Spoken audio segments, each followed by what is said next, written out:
Light की रफ्तार fix है, ये किसी भी परिस्थिति में नहीं बदलेगी। हम सिर्फ वैक्यूम केस की बात करेंगे। उसी फिजिक्स के नियम के हिसाब से न्यूटन चचा के लॉज भी फिक्स हैं और ये भी किसी परिस्थिति में नहीं बदलेंगे। अगर हम क्वांटम वर्ल्ड की बात ना करें तो अगर ऊपर बताई गई दोनों बातें सही हैं तो अब सुनो दिल दहला देने वाली खबर। फिजिक्स के नियम कहते हैं अगर मेरी ट्रेन 50 की रफ्तार से जा रही है और उसके अंदर मैं 10 की रफ्तार से उसी दिशा में जा रहा हूँ और अगर आप ट्रेन के बाहर खड़े होकर ये सब देख रहे हैं तो आपके पॉइंट ऑफ व्यू से मैं 60 की रफ्तार से आगे बढ़ता हुआ दिखाई दूंगा। अगर ये बात हजम हो रही है तो आगे काम बहुत आसान है। तो फिजिक्स के नियम के हिसाब से लाइट के साथ भी ऐसा होना चाहिए, यानी एक चलती हुई ट्रेन से निकलने वाली लाइट की रफ्तार एक रुकी हुई ट्रेन से निकलने वाली लाइट से तेज होनी चाहिए, क्योंकि फिजिक्स के नियम ने तो हमें यही बताया था। लेकिन उसी फिजिक्स के नियम ने ये भी कहा कि लाइट की रफ्तार कभी नहीं बदलेगी है। यहाँ तो फिजिक्स के दो नियमों ने एक दूसरे पर बंदूक तान दी है। किसी एक को सही मानने पर दूसरा गलत हो जाएगा। ये थी वो समस्या जिसने दिया जन्म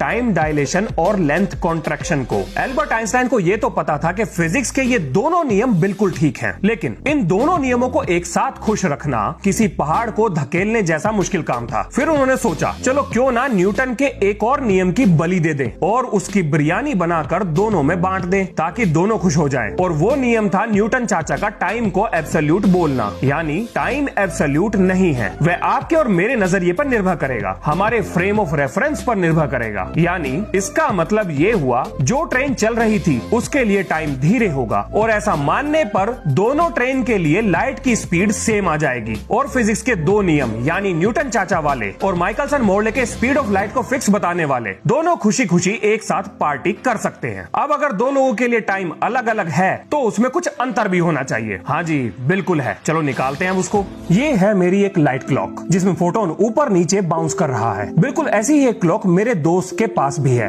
उसमें भी फोटोन ऊपर नीचे बाउंस कर रहा है। मैं अपनी क्लॉक को लेकर जा रहा हूँ तो मेरे दोस्त को मेरी घड़ी में घूमते हुए फोटोन का रास्ता कुछ ऐसा दिखाई देगा। अब क्योंकि मेरे दोस्त के नजरिए से फोटोन डायगोनल पाथ पर मूव कर रहा है, यानी फोटोन ने ज्यादा बड़ा रास्ता तय किया है, तो उसने इस काम में ज्यादा समय भी लिया होगा। लेकिन अगर आप मेरे नजरिए से बात करो तो अभी भी मेरी क्लॉक में फोटोन ऊपर नीचे नाच रहा है, यानी उसने उतना ही समय लिया होगा जितना उसे लेना चाहिए। ये है मेरे नजरिए से लाइट के द्वारा तय की गई दूरी, यानी speed of light into my time. और ये है मेरे दोस्त के नजरिए से तय की गई लाइट की दूरी, यानी speed of light into his time. और ये है हॉरिजॉन्टल मोशन में फोटोन क्लॉक के द्वारा तय की गई दूरी। चलो इन टेढ़ी मेढ़ी रेखाओं को थोड़ा बहुत घुमाते हैं, देखते हैं क्या होता है। ओ तेरी, ये तो पाइथागोरस थ्योरम निकला। खुशियां मनाओ, पार्टी वार्टी करो, समझो काम हो गया। अब जरा लेते हैं थोड़ी सी मैथ्स की मदद और इधर उधर घुमा के काट पीट करने के बाद ये मिल गई हमें टाइम डायलेशन की इक्वेशन। देखा कितनी आसान थी, बिना मतलब हवा बना रखा। पर इसका असल लाइफ में बेनिफिट क्या है और ब्लैक होल्स की ग्रेविटी लाइट को अपने अंदर कैसे खींच लेती है जबकि लाइट की रफ्तार तो सबसे तेज है। और ये सारी कंडीशन तो यूनिफॉर्म मोशन पे लागू होती हैं। क्या हो अगर यहाँ पर एक्सेलरेशन की एंट्री हो जाए? बाप रे बाप, कितना कुछ है जानने को। यही तो आइंस्टाइन की special theory of relativity accelerated motion पे लागू नहीं होती थी, जबकि असल दुनिया में चीजें एक्सेलरेट करती हैं। इसीलिए उन्होंने बाद में जर्नल थ्योरी ऑफ रिलेटिविटी का कॉन्सेप्ट दिया, जो अगर समझ में आ गई तो आपका दुनिया को देखने का नजरिया ही बदल जाएगा। चलो बताता हूँ। उसे बताने से पहले एक वैधानिक चेतावनी, बहुत से लोगों के होश उड़ने वाले हैं। चलो शुरू करते हैं।